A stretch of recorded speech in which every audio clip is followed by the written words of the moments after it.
That's weird. That's weird. Kind of weirding me out. You are a sad, strange little man. Crazy. This is crazy. This is crazy. Isn't that weird? That's weird, man. It's strange. What's up, campers? Welcome back to episode 94 of Camp Strange. I am your camp counselor, Alex Tobin. And I'm your other camp counselor, David Stokes. And we're back to bring the spooky, wacky, weird, strange, and amusing. That's what we always try to do, amuse you guys. And like we do before we get into these longer stories, we like to keep you updated on any of the news you may have missed. But not just any news, weird news. And I have a story right here as a man puts a cell phone charger in his penis. And it got stuck in his bladder. Yeah, gotta charge it up. Yeah. So I just love this story so much because, he apparently, here's the thing. They're always lying about how it got there. And the doctors don't need liars in there. They need people who are going to tell the truth to make their jobs easier.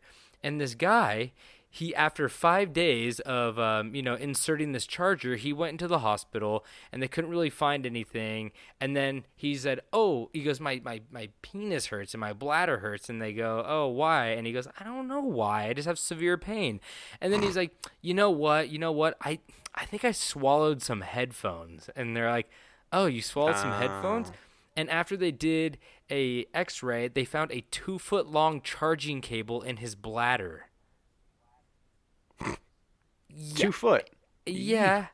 And, and I just love it so much because it's always the same story where the guy goes, oh, my butt hurts. And they go, what happened? And they go, oh, I think my friends played a prank on me by shoving a cucumber up my butt. And everybody always goes, I don't know anybody who's done that as a prank ever. Yeah. It's kind of my fear is I was rollerblading and I slipped and I fell on my 12-inch tall Statue of Liberty toy that I had, and now it's just up there. It's floating around. Well, if that's not liberty, then I don't want to live in this country anymore.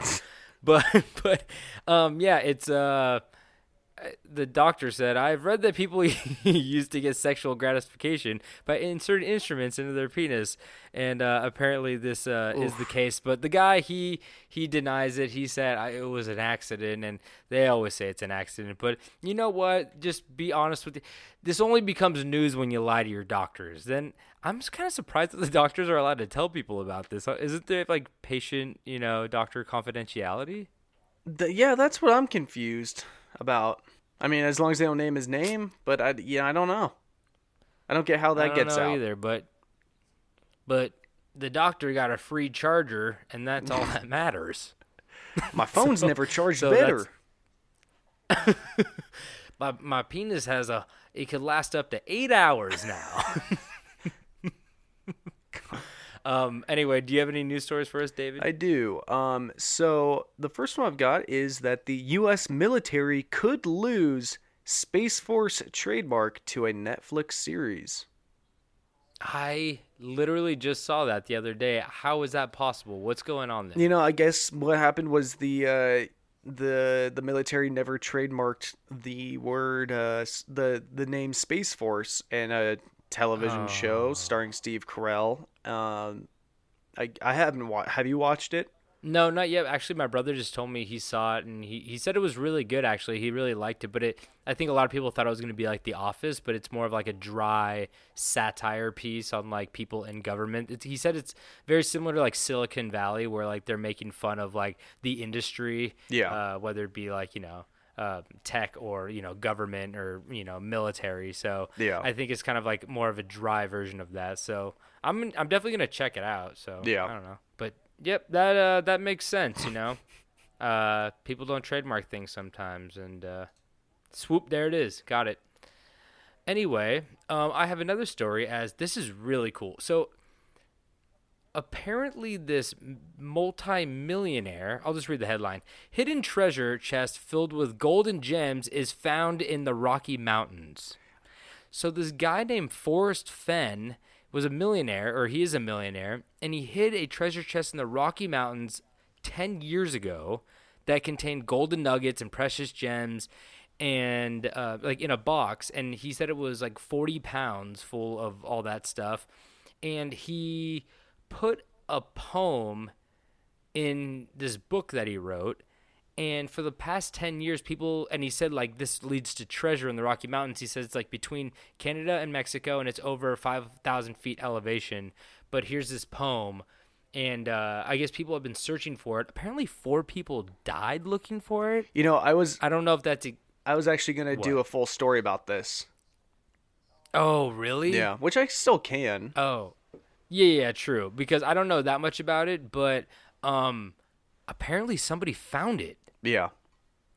And the guy does not want his name released or anything like that, but it said the Forrest Fenn said it's worth about $2 million, and this guy just is like, nope, I don't want to tell anybody, which is like honestly the smartest move. We talked about this in the past, like winning the lottery, you just don't tell anybody because it's you know it gets complicated. But he buried it when he was 80 years old, and he's 90 now, and he said that he believes that 250,000 people have actually tried to look for it, and that he will never reveal where he hid the prize, saying that in 2016, saying that if I die tomorrow, the knowledge of this location goes in the coffin with me.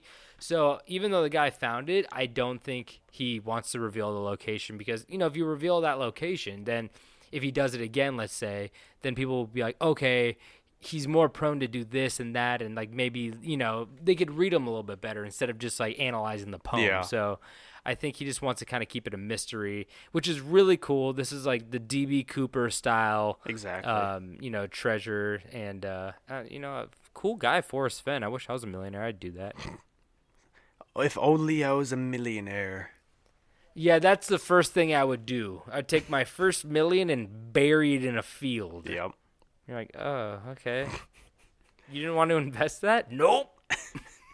So my next story is it takes place in Pakistan, and it says donkey named in FIR arrested with 8 others for gambling and illegal racing. Wait, the donkey's arrested too? Oh yeah, gotta arrest the donkey. So, okay, so all the people got arrested, and now the donkey is going down just because he's an accessory. Oh yeah, they got well. I mean Oh my the Pakistan police they've had these donkey handcuffs for so long, they've never gotten to use them. So they're not going to shy away from their first chance. Now let me ask you this. Here's the age-old question: do donkeys have 2 hands and 2 feet, or 4 feet? Well, they've definitely got hooves. They do have hooves, but like once a donkey stands up, what happens? Then we're all fucked. Then we're all fucked. Once the donkey learns to run on its hind legs, civilization is over as we know it. I don't know. That's a day I'm waiting for, but until then, I say 4 feet and give that donkey the electric chair. I don't trust him. He has secrets that he's not telling us, like the Bush baked beans recipe. Oh yeah, we must know. Anyway, I guess we should get into these stories. Do you have another story, David? I do not. Okay, well then let's get into these stories. But before that, we got to tell you that you got to go buy your Spring Hill Jack coffee because it's the best coffee in the game. And if you like coffee, you'll love Spring Hill Jack. SpringHillJack.coffee for all of your coffee necessities. Okay, well let's get into these stories real quick. Now, David, as we all know, theme parks are closed as of right now due to the pandemic. It's hard to know when any of them will open back up too, but don't worry, because when they finally do, I have the most interesting and unique theme park experience for all of you people weary of crowds and lines. Although this theme park is free to get into, you may need to drop some money on a plane ticket though, and take a little flight to a little country called Singapore to visit one of the strangest amusement parks to ever exist. That's right, I'm talking about Tiger Balm Gardens. Oh. Have you ever heard of Tiger Balm? I know Tiger Balm. I have a horrible... You do know Tiger Oh, yeah. I have a horrible story about Tiger Balm. I want to hear your Tiger Balm story. One time when I was a small child, my sister convinced me that it'd feel good if I put it in my eyes, and I put Tiger Balm in my eyes. And I screamed. I think it was on a road trip, too, so I was confined into a minivan. I still don't know what my sister looks like anymore. I don't know what anything looks like. Oh my God. Anyway, well, yeah, as you know, I'll get into what Tiger Balm is real quick, but as far as Tiger Balm Gardens, or also known as Ha Par Villa, is a theme park located in Singapore that contains over 1,000 statues and 150 giant dioramas depicting scenes from Chinese mythology, folklore, legends, history, and illustrations of various aspects of Confucianism. The park was actually created by Burmese Chinese brothers Ah Boon Ha and Ah Boon Par, who were the creators and owners of Tiger Balm. You see, Tiger Balm, as David left out, but we probably could figure it out, is a topical medication used to alleviate muscle pain and joint discomfort while providing a cooling sensation. Basically, it's icy hot. David put icy hot in his eyeballs. Yeah.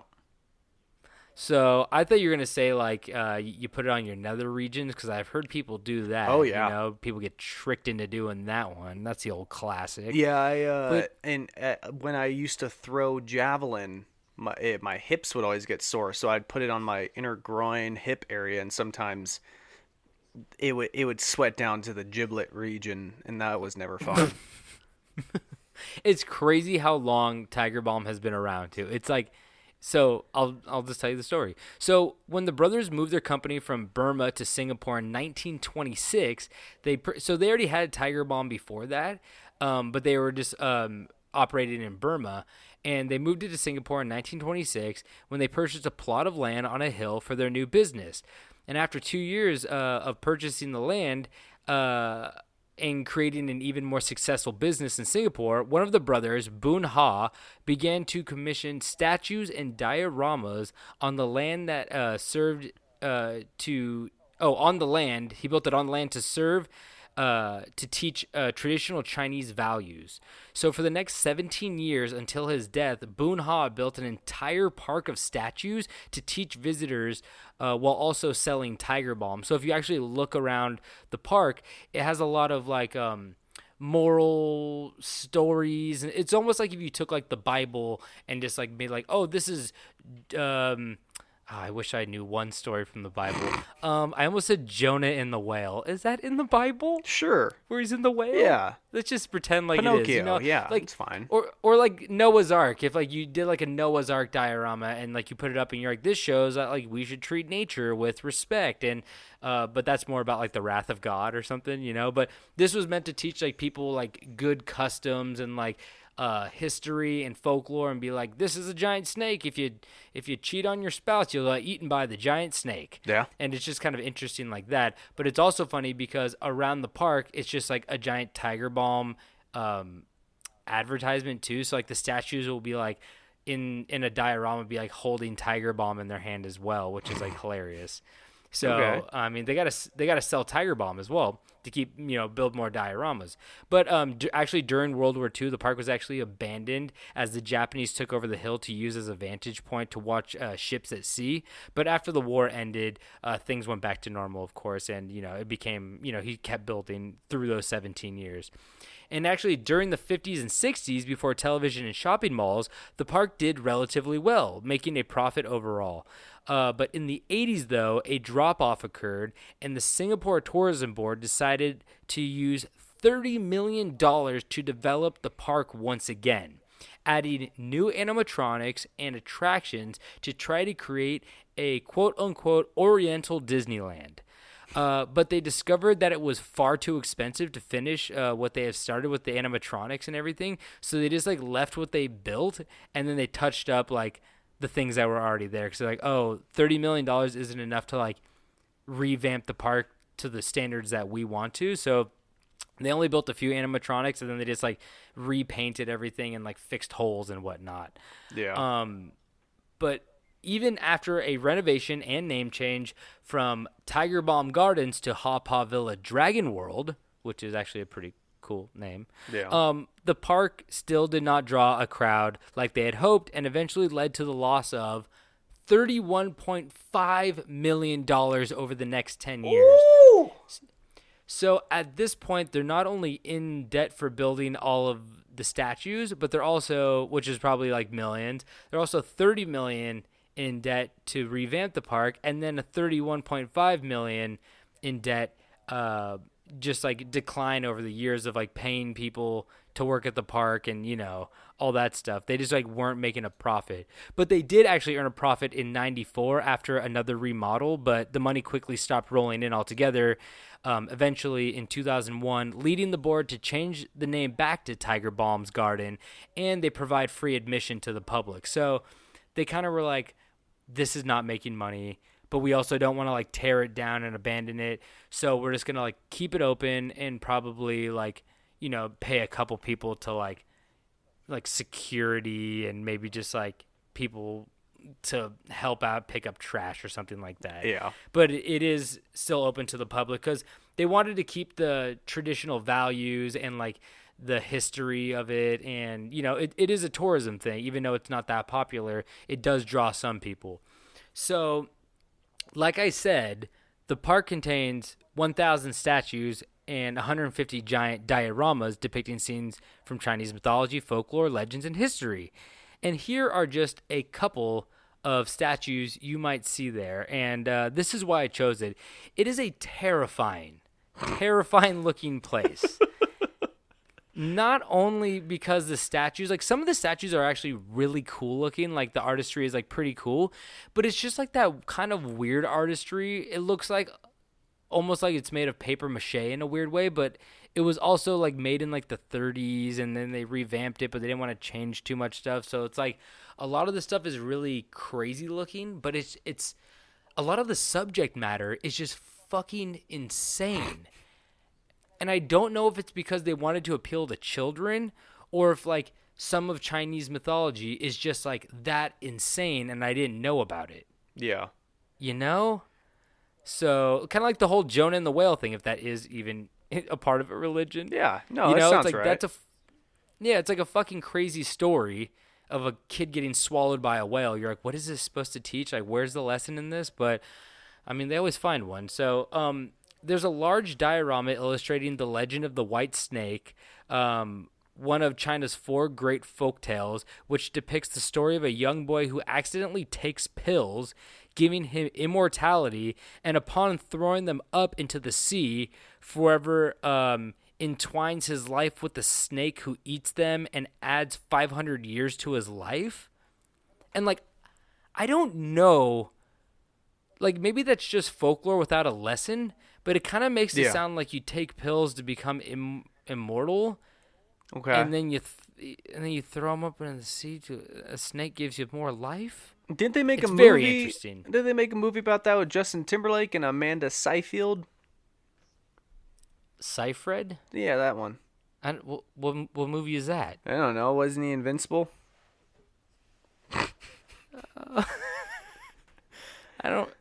You're thinking of Invincible, where Mark Wahlberg tries out for the Eagles. Oh, that's where I was getting mixed up with. That's what you're thinking Yeah. of.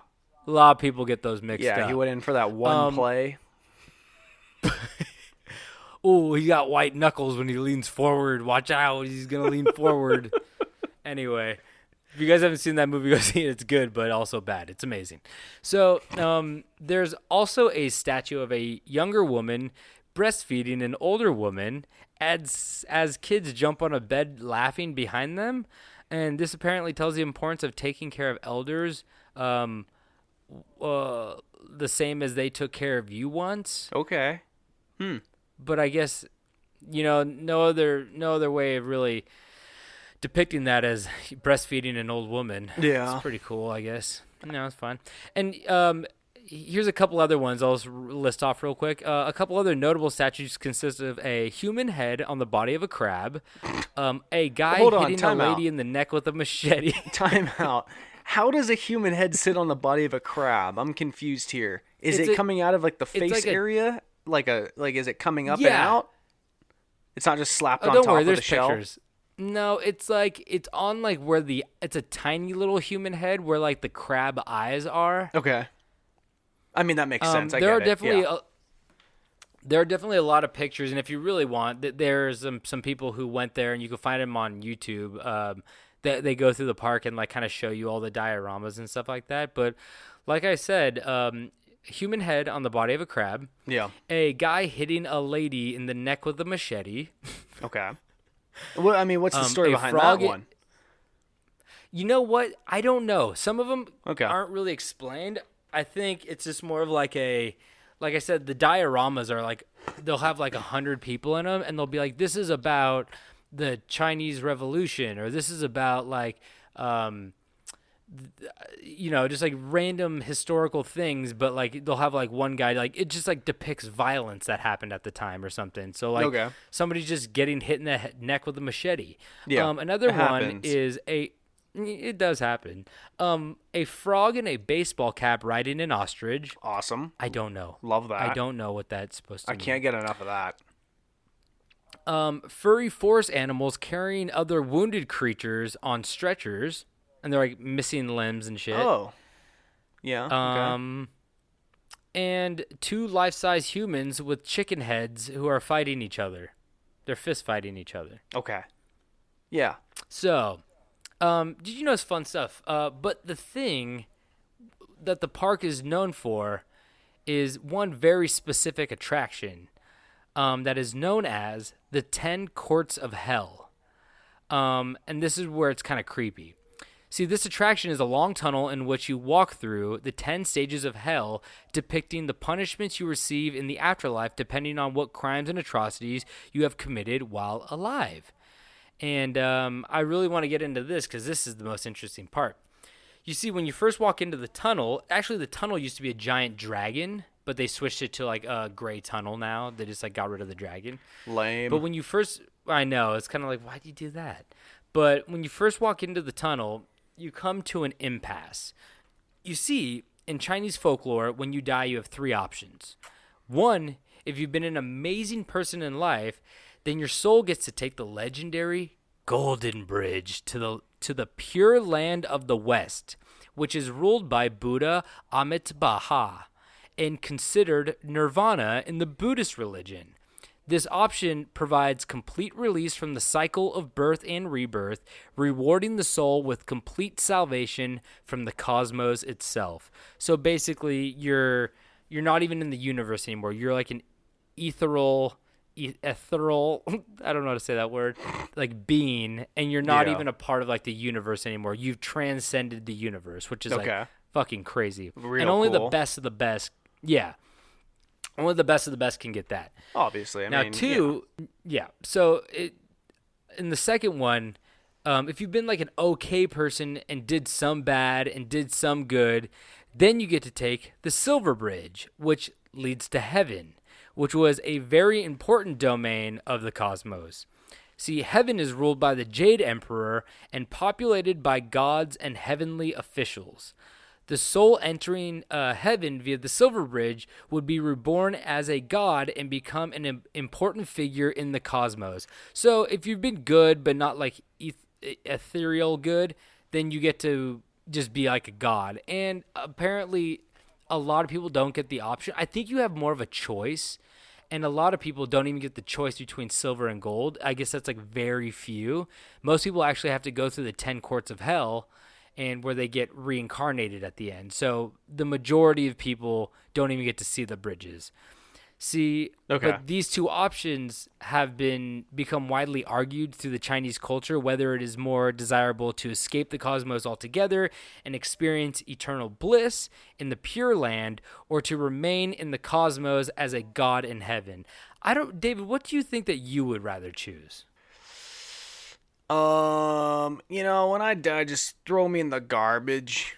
Yeah, I was planning on doing that when you were alive, to be completely honest. I live there half the time. But I don't know. I think it'd be kind of nice to see what's on the other side of like the cosmos, but at the same time, it's almost like if somebody was like, "Do you want to be royalty, or do you want to walk through this black portal and we don't really know it's fully on the other side. And you're like, ooh, it might be like really, really nice over there, but that's a big chair where I get to eat fruit and people fan me with giant, plants. Yeah, those palm leaves. Oof. Yeah, one's a lock, like I'm gonna be a god, but the other one's like I'm gonna be a god of gods, or like I don't even care about gods anymore because I'm like little particles just floating through air. Yeah, I think I'd play it safe. So realistically, yeah, you probably become a god, right? Yeah, probably. There's your fucking ego. Well, I knew it. Dude, you are such a god guy. What are you gonna do, huh? What are you gonna do, You have bud? such a god complex. Anyway, but the last option, there has been no dispute over. It is reserved for the bad, rotten, and putrid souls to walk the earth, and is believed to be the worst punishment you can receive in the afterlife. That's right. We're talking about the 10 courts of hell right here. So let's get into this. So you see very few get to cross any form of bridge, meaning that the majority of people must face some form of judgment and punishment from the 10 magistrates of hell. To begin the judgment, and like I said, this is a diorama children walkthrough to learn what to do and what not to do. Yeah. So remember that this is also made for children so they learn how to be good people. But, this is kind of like one of those parenting things where, like, do you yell at your kids or do you sit down and talk with them or do you show them a guy getting his head chopped off? Like, I don't... Children respond very well to violence. Oh, God. We're going to get canceled. Anyway, so to begin the judgment, a soul must first go to the first level of hell, where they are forced to look into the mirror of retribution, which will show you all the evil past deeds that you have done, the deeds that you must be punished for now. Here you can see in the tunnel, you can see figures of humans shackled together in a line, kind of like the donkey. And they take their turn to stare into the mirror as the guards of hell stand around with daggers and swords poking at the prisoners. Classic hell shit. Yeah, that's fun. But no pitchforks? I wouldn't mind looking in that mirror. It'd be kind of fun. You get to see a movie. I'm the villain. I'm Loki. I would be like Loki, where like people hate me at first, but then they're like, oh, but he like does some nice stuff sometimes. And he's so sexy with that greasy black hair. Oh, look at him. Oh, he looks so good in green. So good in green. Oh, he caught the arrow. Oh, but it was a bomb. I hope I'm not oh, yeah, I know. I remember that part. In the first Avengers, like, he gets the arrow shot, he catches it, Anyway. Oh, Hawkeye. So, he gets thrown around by the Hulk. Oh, I want a big hulking man to smash me into the ground a couple times. You know what I'm saying? Let's break that concrete. Ugh. Puny God. So, the second court is where the punishment begins. See, if you hurt people, I love these because they really range all over the place from like they group together these weird things that like the bad things you've done, and you get like the same punishment. So you'll be like, if you lied to your mom, if you stole groceries, or if you cheated on an exam, you get your fingers chopped off. And you're like, those are all so different. You know what I mean? Yeah. So you'll see the list that they have. So if you hurt people or con people or are a robber of any sorts, you are thrown into a massive volcano, which of course is depicted as the guards shish kebabbing a man over a volcano on a spear, which is, of course, to get any 6-year-old's attention. I tell you. Really, I'm sorry, really so straighten them up. You get thrown into the volcano, or you get slow roasted over a volcano? So I think they wanna roast you a little bit and then drop the marshmallow into the fire. They're like, this one's too burnt, and they just throw it in there. They don't sear you. Yeah, I think it was hard for them to make a statue mid-air, so they're like, let's just stick him on a pole and be like, he's about to be dropped in there, Hard to show somebody falling mid-air in the 1930s. True. So, in the 1930s, you couldn't jump. No. That's why basketball was so bad. Yo, I just saw a picture, and they're like, this is like the first jump shot, because back in the day, people didn't do jump shots. Like, it was taught to not leave the ground in offense or defense, and like the jump shot was like invented in like the 40s or something like that. It was like fucking crazy. Maybe Yeah. the 30s, I don't know, but it was weird looking. I saw the picture and I was like, they could be lying to me, and I believe them. So Yeah.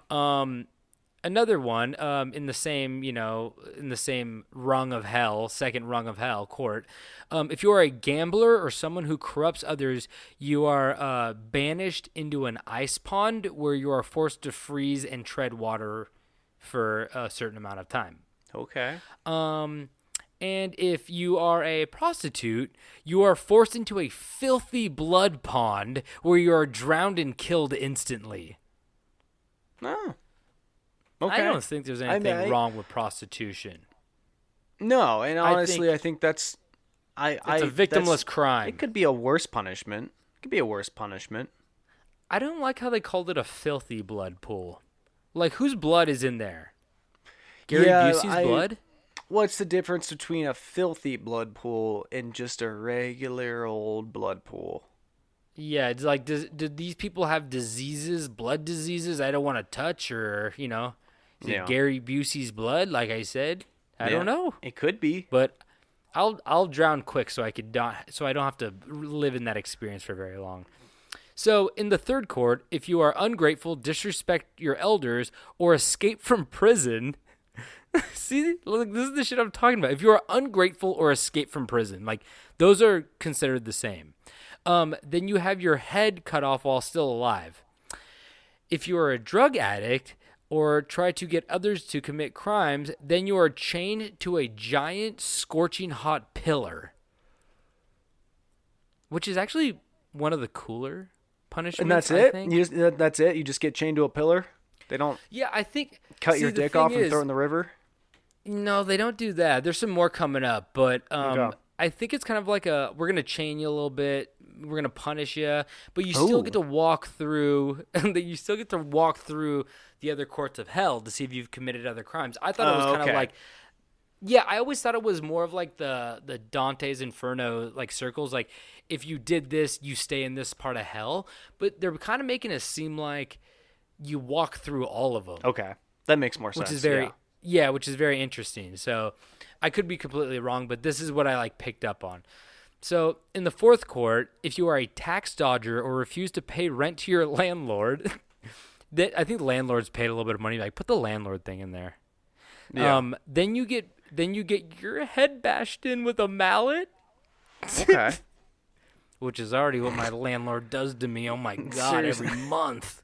Sounds reasonable. Bring your fucking noggin over here. I got a big old Playtel mallet I'm gonna fucking hit you with.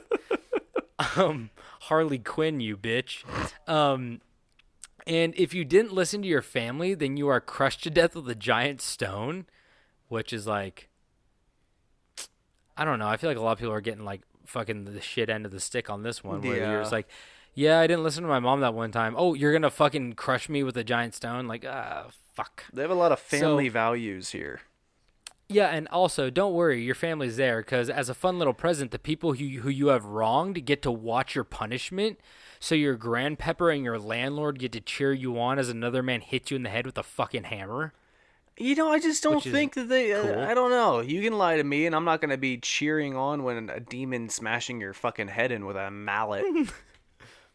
Well, it just depends how you're feeling that day. If you're not in a good mood, just finished an episode of Big Bang Theory full of rage, you probably want to see somebody get hit in the head. That's true. You're like somebody needs to get punished for this show. And I don't care if it's a family member. The second I hear that goddamn jingle of that fucking intro song, I'm ready to kill. Don't give me a fucking hammer if you're going to show me that show. I will commit Bazinga. atrocities. I will commit atrocities. Should I put laugh tracks in here? We may need them. So in the fifth court, if you have ever plotted to kill someone for money or land, or if you have ever screwed someone out of money, then you are yeeted into a fucking knife hill. Did you say a knife hill? It's a hill full of knives. Holy shit, that's cool. Isn't that cool? Yeah. But you know what? Their creative juices are running low, because in the sixth court, if you have ever cheated, cursed, or abducted others, this is what I'm talking about. Cheated and cursed are a huge fucking leap from abducting people. Yeah. But doesn't matter, because if you do either of those, then you are yeeted into a knife tree. So don't worry, there has to be a knife tree too. Where else do the knives grow? Huh? Riddle me that. We got a hill. What about a tire swing? No, not a fucking tire swing. Use the tree. Oh, okay. Can a tire swing be on the tree, my liege? Of course. You think there are a lot And of there'll be a liege nice- people there? And yes. China, ancient China used liege, right? No, I didn't know that. But as punishment on the tire swing is Sheldon. Young Sheldon. No, not young Sheldon. Is that Not show still on? I don't know. I'm gonna have to Google that. I 'cause think it it's pisses doing me better off. than ever. Fuck. Young But also, Sheldon.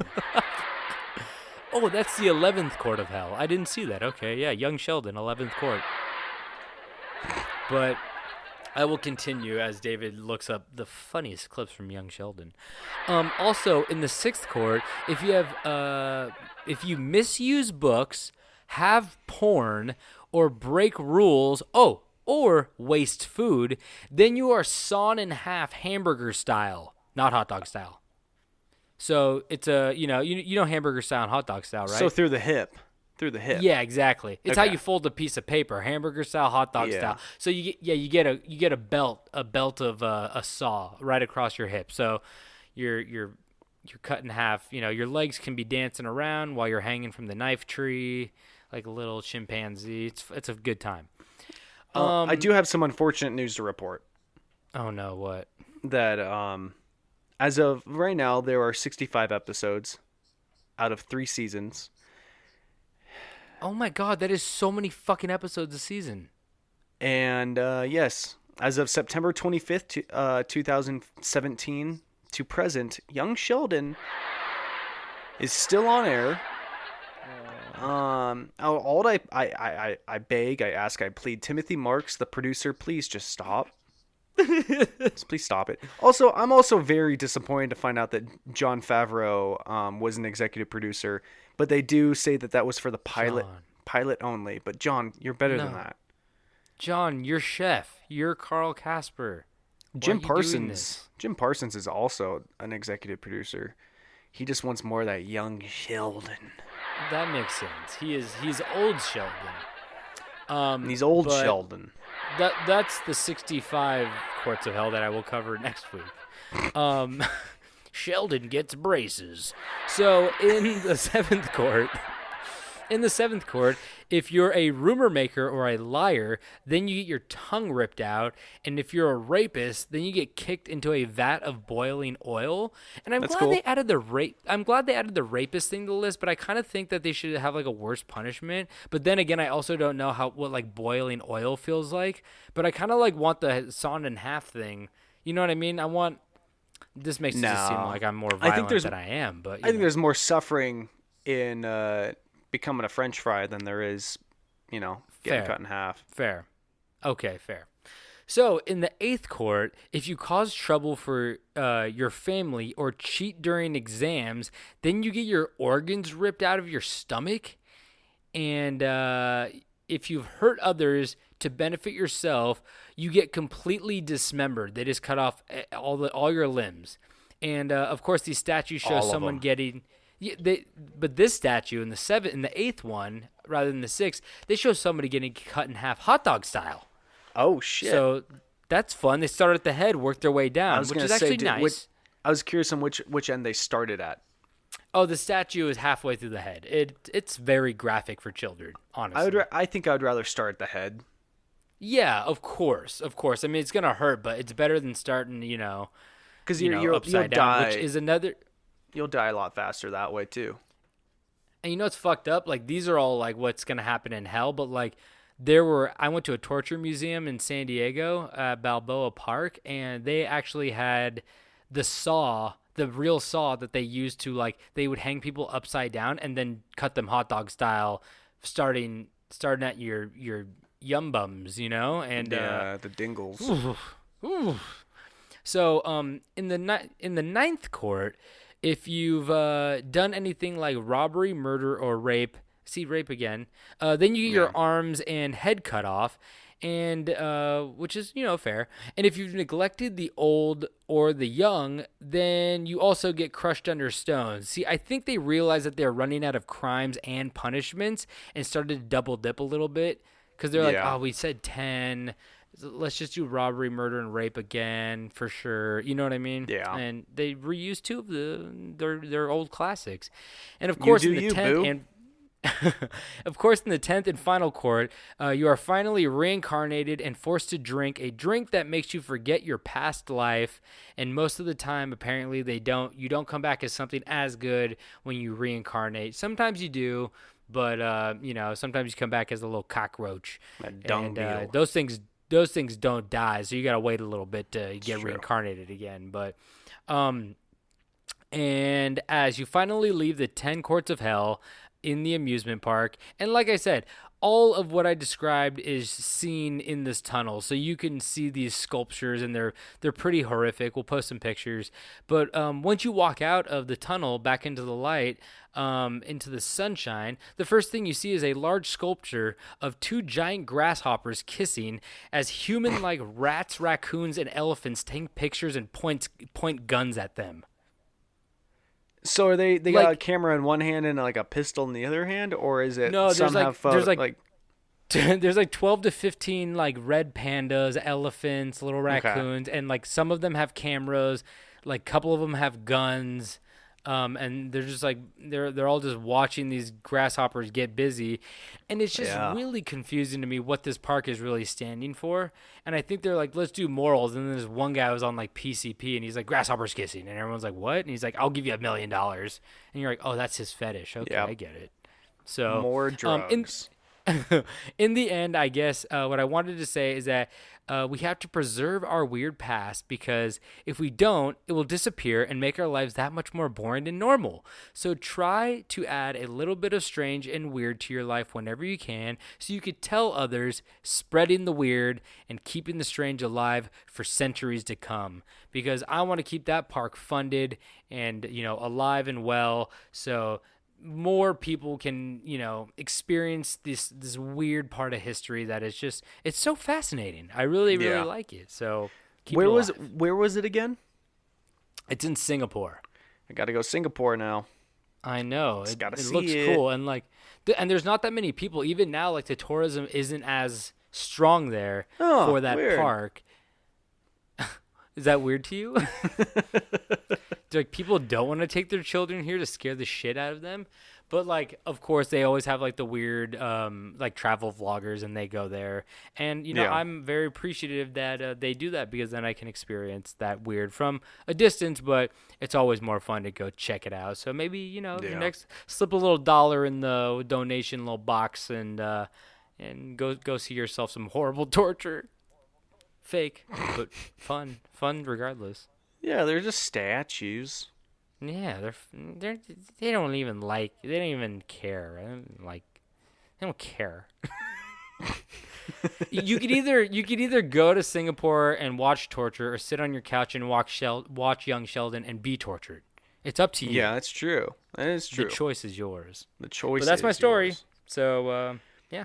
Alrighty. So now, Tobin, have you ever been hired for a job that was something you didn't want to do? No. Of course. Yes.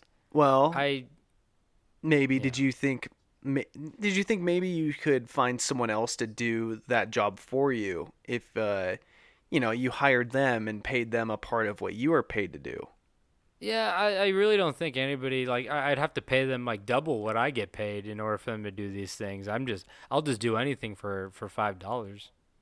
Anything? Anything. Well, this is the story of Tan Yuhi and the Crumb Trail of Hitmen. So, Tan Yuhi is a real estate developer in Hong Kong. Now, Tan was a shady man in his real estate business world, and Tan didn't like competition. So, when his competitor decided to sue Tan over a lawsuit that was filed against him for a development plan, Tan came up with this idea. Instead of devising a plan to become a better business owner and instead of fighting the lawsuit, Tan took the easy way out and decided that killing his business competitor, who was named Y, or We, I think it's Why did Y, he do it? would be easier. So in 2013, Tan hired a man named, it's XI, which I think is pronounced, Chi? I think is it Chi? I don't know. I think it's always, like more like a she. Yeah, Yi. Yeah, you're probably Maybe right. it's Yi. I could hardly say X in my language. No, I know, I always right? get that one. I always get that one mixed up. Like you don't know how long, and I'm still gonna mess this up. Nguyen. Win. For the longest time, I was like, oh, is it just Nguyen? It's win. Yeah. Fuck. I always was like Nugan, and they're like Kevin Nugan, and I was like, what? And No, they're it's like, what? Win. And I was like, fuck. Okay. So let's just say it's she, Guangan, a hitman, to kill his competitor Wei. Tan arranged to pay Shen or she 2 million Chinese yuan. I picked up God, that, sorry.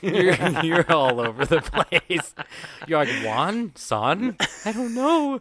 It's a Z and 4 question marks. I don't know what this is. But okay, so the 2 million Chinese yen, which is nearly 300,000 US dollars. Ooh. She, without giving much of an explanation, decided that outsourcing the job would be a better idea. Oh shit! So she got paid to kill this guy, and then she's like, "I'll just give half of my money to another hitman, and then I just didn't have to do anything." She's a middleman. Exactly. Yeah. Whoa. So she went out and found fellow hitman Mo Tianxiang and decided to pay him 1 million Chinese yen to kill Wei. And So half. But yeah, so is half. Half the Okay. money that Tan paid him to do the job himself. Mo was faced with the duty to take Wei's life in the name of the business, but Mo decided against the idea and chose to pocket some of the money and yet again decide to find another hitman to take out Are you Wei. fucking kidding me? Okay, honestly, I was like concerned. I was like, I don't know if $300,000 is enough for me to like kill somebody. Honestly, I mean, I hope most people would say that because because of the morals and the laws that are enacted in countries to keep people from doing that. But these people are just like they're getting less and less, and they're still saying yes, but they're not really saying yes. They're just like, I'll just get somebody else to do it, but I'll just like Exactly. that's fucking Pocket crazy. some money and get someone else. There's so many loose ends.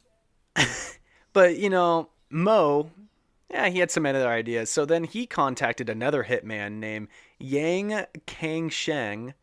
Yang was paid 270,000 Chinese yen, which is $38,000 in U.S. currency, and promised another 500,000 Chinese yen, which is 70,000 U.S. dollars, when the job was completed and Wei was assassinated.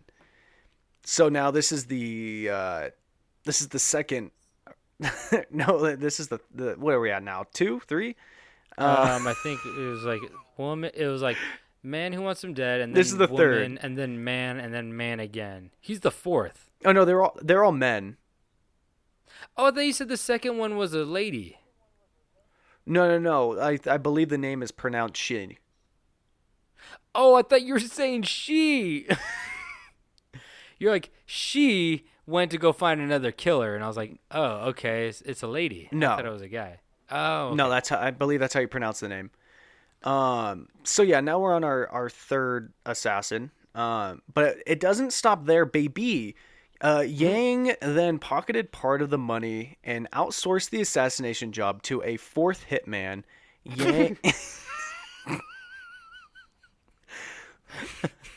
Yang Guangsheng with the initial offer of 200,000 Chinese yuan and which is 28,000 US dollars, and promised a further bonus of 500,000 on completion of the assassination. It was also noted in the article that it was not specified if the two Yangs were related or not. I'm not sure if that was important, but I guess it makes sense if it was like a family thing, like he hired Keep like it in the family. Yeah. I guess. So after 6 months of the original hitman, after the original hitman was hired, another goddamn hitman came into the picture as Yang decided to hire a fifth hitman, Fuck. Ling Xianzi. As the money dwindled and reduced after every hitman, Ling was offered 100,000 to which is a tiny $14,000 in American currency to perform the assassination, which at the end of the day, $14,000 is, to take another person's life is really not that much money. At this point, you're getting somebody like so desperate that like they'll be like, okay, I'll do it. Yeah. But they all just turn out to be cowards. So this assassination went from 300,000 US dollars to 14,000 US dollars and 5 different hitmen. And now coming down to Ling also got wet feet and decided against assassinating the Wei. And but Ling came up with a new plan. Instead of taking Wei's life, Ling decided to meet with Wei, and Ling and the target Wei devised a plan to fake Wei's death and to stop any more hitmen from being hired. Wei offered to let Ling take some photos of him tied up in attempt to stage the murder of himself. And so then Ling reported his success up the chain, telling Yang, and then Yang telling the other Yang, who told Mo. Then Mo told Shi, and then which led to Shi informing the contractor Tan that we had in fact believed to have been dead. Dude, this is a fucking movie. This is like a Guy Ritchie movie. This is like Snatch or like Lock, Stock, and Two Smoking Barrels. This is like crazy shit. You're reading the script and you're just like, what the fuck is this talking about?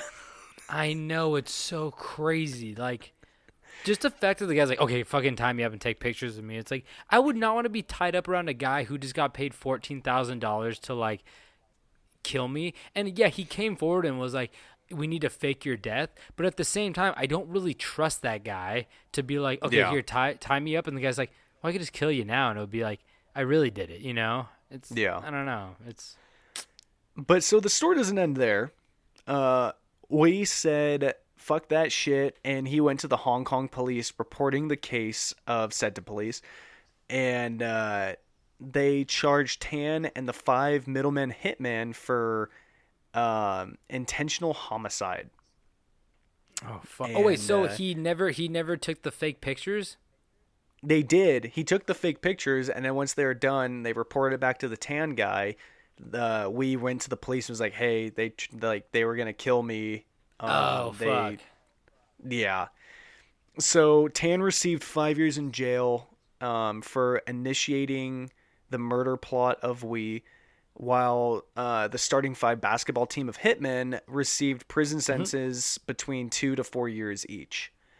And this strange case sparked a large debate in China. Some have connected the case to subcontracting practices that are very common in China, China's construction industry, which has drawn much criticism for giving rise to poorly constructed buildings. And so I guess this became a whole thing about that. Yeah. A user on Weibo, the Chinese version of Twitter, went viral with their message that read, "Even killers in China have understood the essence of subcontracting their work." So I finished this story and realized it wasn't very long, so I decided to add a smaller story about a terrible attempt of assassination that I found. And so we'll talk about that now. get a little twofer. So Jessica Sandy Booth was an 18-year-old aspiring model who needed to make a quick $8,000 to pay her modeling agency. Jessica had recently spotted a massive pile of cocaine sitting in her neighbor's house. Oh, hell yeah. She came up with the plan to steal the cocaine and sell it to make the money she needed. Realizing that the house was owned by 4 large grown men, Jessica was scared to steal it herself, so she decided she would go and get a hitman to murder all of them before taking the drugs. Oh my god! How much does she think a hitman costs to kill 4 people? Again, she's 18. I think her idea was that if she figured the cocaine was worth more than the $8,000 that she needed, so she would pay him with that money that she made from it. So it turns out Jessica was a ruthless model who instructed the hitman to kill all of the men and even any children old enough to testify that might be in the house. Holy fuck! Do you think she like told the hitman, she's like, go in there and slay, and the hitman's like, ooh, I like that. You're fashion strut forward. that I shit. like you. Fuck Strut you, that yeah. shit. So slay. So we can joke as much as we want about this story because of this right here. Luckily, this hitman Jessica attempted to hire was an undercover cop. So now you're free to make any joke you want without feeling bad. Cool. Where the fuck did she find him? Who? Craigslist? I don't fucking know. She probably Googled like hitman for hire, and this like, yeah, it's like, oh, the police, like, we've had this out here for 10 years, this one ad, and no one's ever like responded, and then like we got a hit on it, and it was, no pun intended, it's 18-year-old girl. It's like, fuck, like you need like black market shit, or like, I don't know, just like your weird uncle who just got out of prison. Like, I don't think you could like Google hire hitman and like get a real source, right? Yeah. So Jessica was arrested the moment an exchange of money was made, and Jessica got 15 years in prison for conspiracy and attempted murder. But what about the damn cocaine? Well, the police couldn't ignore the tall tale. Yeah, they couldn't ignore the tall tale of a mountain of cocaine. So the police searched the house only to discover that the cocaine in question was actually a block of queso fresco, the crumbly white Mexican cheese. No. No. Do you think they told her that after she was like put in prison? Oh, I fucking hope so. I hope that she got that. I gotta have my fucking cheese. Mommy needs her cheese. They're like, it was cheese. She's like, I fucking know it was cheese. It was never cocaine. I knew it wasn't fucking Coke. It was cheese. Oh, my God. And those guys are negligent with their cheese. Like, how long was that cheese out there on that table for? Seriously, man. They need that cheese. They should have taken that cheese for evidence. She's like telling the hitman, she's like, you got to go in there and get that block of cocaine. I see them digging into it with fucking chips, and it's driving me crazy. I can't believe they're eating all that cocaine with tortilla chips. I'm fucking losing my mind. They're coke addicts. They're putting it in their burritos. Oh my God. What sick motherfuckers. They don't deserve to have Coke. Oh So, my God, that's at the end so of the- good. So at the end of the day, I'll say what I've always said. If you want the job done the way that you want it to be done, do it yourself. Very good point. And at the end of it, I'm really glad 4 guys didn't get killed over a block of cheese. It's Holy my worst shit. nightmare. I think Could about you it imagine? often. That would be insane. That's why I don't buy a hitman cheese. just comes in and kills 4 people and then realizes that it's just a fucking lump of cheese. Honestly, God, I would haunt that motherfucker so bad. God, that would suck. Yeah. Anyway, wow. Those are good stories. Very good stories. Holy shit. I did an episode on like bad assassins, and I didn't even know about that one. Yeah. She's so bad she's not even considered an assassin. She's just a cheese head. She's a cheese connoisseur. Move to Wisconsin. Go get yourself. I was gonna say, go to Wisconsin. Go Pack-Co. Go Pack-Co. Fucking cheeseheads. Anyway, I think that wraps up our episode for today. So if you guys, thank you guys for tuning in and listening. And if you guys want any more information, go to campstrange.com and check out all the hyperlinks for all of our social media. You get to see some cheese and some statues of people getting their heads cut off. It's all fun. It's all so fun. And if you guys want any merch, we have merch. If you guys want to rate, review, subscribe, you could do that too on iTunes. And if you guys want to email us at campstrangepodcast@gmail.com, and we'll respond. David, what else do we got for these lovely people? I got a dog collar made of crystals. Whoa, for your chihuahua? Your chihuahua. I have a record that you play backwards, and it tells you how to summon cheese. I got Tobin's 5th grade class photo with the whole class. Tobin's crying. I have bolognese. You have what? I have bolognese. Spaghetti bolognese. Bolognese? Oh, bolognese. Yeah, sure, that sounds right. I've got videos. I have bowling shoes. From the golden year of YouTube. You have bowling shoes? I have bowling shoes full of bolognese. And bolognese. Oh, boy. Wait, what do you have for the golden? You have Golden Girls? What? I have the Golden Girls, and it's recorded on a barbed wire fence. Okay, let's end it there. Thank you guys so much for tuning in. We love when you guys do, and we love telling you all these stories. David, do you have anything to say before we leave?